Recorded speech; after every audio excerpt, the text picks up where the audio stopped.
An introduction to dental implants.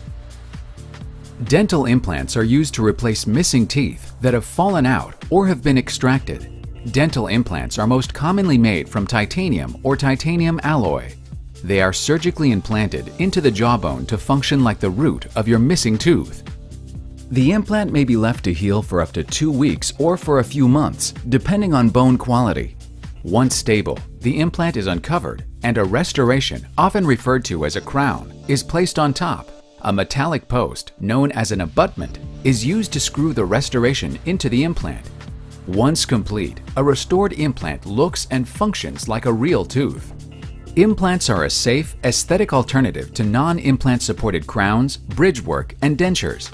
The advantages of implants vary by patient and procedure, but choosing dental implants as your treatment option can offer you a number of significant advantages.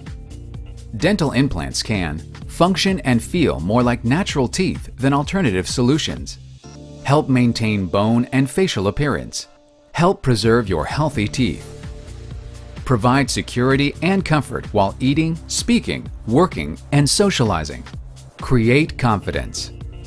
Only your dental practitioner can determine whether you're a candidate for dental implants. Certain health conditions such as uncontrolled diabetes and risk factors such as smoking may hinder your ability to undergo implant therapy at the time. Appropriate hygiene must be established prior to implant therapy and must be maintained to ensure the long-term success of the implant.